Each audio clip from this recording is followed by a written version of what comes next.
మనందరికీ తెలిసిన షేక్ హసీనా కేస్, దాని గురించి అసలు ఇది ఎందుకు కాంట్రవర్సీ అయింది, దీంట్లో కీ ఆస్పెక్ట్స్ ఏంటో ఇప్పుడు తెలుసుకుందాం.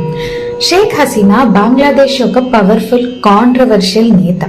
2024లో స్టూడెంట్ ఆందోళన వల్ల పవర్ నుంచి దిగిపోయి ఇప్పుడు చాలా సీరియస్ కేసెస్ ఫేస్ చేస్తున్న నేత. ఫస్ట్ ఆమె బ్యాక్గ్రౌండ్ తెలుసుకుంటే, హసీనా 15 years గా బంగ్లాదేశ్ ని రూల్ చేస్తున్నారు. ఆమె రూల్ చేసి దేశంలో డెవలప్మెంట్ చేసింది, ఎకానమీ పెరిగింది, గవర్నమెంట్ ఎక్స్పోర్ట్ లో బూస్ట్ వచ్చింది. ఇవి కాకుండా క్రిటిక్స్ చెప్పినట్టు డెమోక్రసీలో చాలా ప్రాబ్లమ్స్ కూడా క్రియేట్ అయ్యాయి. క్రైమ్ అగెయిన్స్ట్ హ్యూమానిటీ అన్నది ఫస్ట్ ఎలిగేషన్. 2025లో హసీనా మీద చార్జ్ పెట్టారు. సిస్టమాటిక్ అటాక్ ప్రొటెస్టర్స్ మీద చేయించింది. అదే 2024 student led quota reform movement అప్పుడు. ప్రాసిక్యూటర్స్ చెప్తున్నట్టు సెక్యూరిటీ ఫోర్స్, పార్టీ వర్కర్స్ అందరికీ కమాండ్ చేసి మాస్ వయలెన్స్ చేయించింది అని. ఇంకొకటి మనకి చాలా లెసర్ నోన్ ఫ్యాక్ట్, ఆర్ ఇప్పుడు మనకి బాగా వినిపిస్తున్న మాట ఏంటంటే, హసీనా అక్కడి నుంచి పారిపోయి వచ్చి ఇండియాలో తలదాచుకుంది అని చెప్తారు. ఇప్పుడు ఆమె లైఫ్ స్టైల్ ఎలా ఉంది అన్నది ఇంకా ఎవరికి తెలియదు. ఇండియాలో ఎక్కడుంది అన్న విషయం కూడా ఎవరికి ఇంకా క్లియర్ గా తెలియదు. కానీ బంగ్లాదేశ్ ఇంటర్మ్ గవర్నమెంట్ మాత్రం అరెస్ట్ వారెంట్ ఇష్యూ చేసింది.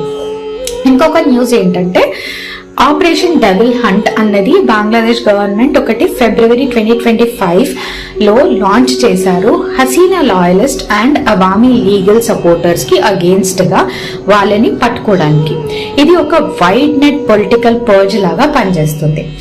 ఇంకా దీంట్లో అడిషనల్ గా ఆడియో లీక్ కాంట్రవర్సీ. హసీనా ఒక లీక్డ్ ఆడియోలో చెప్పినట్టు ఉంది, 227 కేసెస్ ఉన్న వాళ్ళు అందరినీ ఎవరైతే ప్రొటెస్ట్ చేస్తున్నారో లీగల్ గా లైసెన్స్ తీసుకొని మరి చంపేయండి అని. ఇది ఫోరెన్సిక్స్ ఒక ఇన్వెస్టిగేషన్ లో కూడా రియల్ అని డిక్లేర్ అయ్యింది.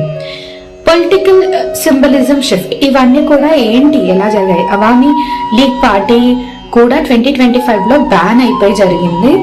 ప్లస్ బుల్డోజర్ మార్చ్ అయ్యింది. ప్రొటెస్టర్స్ హసీనా లెగసీ బిల్డింగ్ మీద హ్యామర్ మరియు మొత్తం అన్ని తీసుకొని డిస్ట్రాయ్ చేయడానికి ట్రై చేశారు. సో షేక్ హసీనా ఇష్యూ అంటే అది పొలిటికల్ ఫైట్ మాత్రమే కాదు, దీంట్లో హ్యూమన్ రైట్స్, పవర్ అబ్యూస్, పారిపోవడం అన్ని మిక్స్ అయ్యి ఆవిడకి మరణ శిక్ష వేయడం జరిగింది. ఈ ఘటన పొలిటికల్ డ్రామా ఒక్కటే కాదు, రియల్ మీనింగ్ అర్థం ఏంటంటే ఇక్కడ హ్యూమన్ రైట్స్ ని ఆమె ఎక్స్ప్లాయిట్ చేయడం, ఒకరిని చంపమని ఆదేశం ఇవ్వడం ఏ ఒక్క పర్సన్ కి ఇచ్చిన రైట్ కాదు.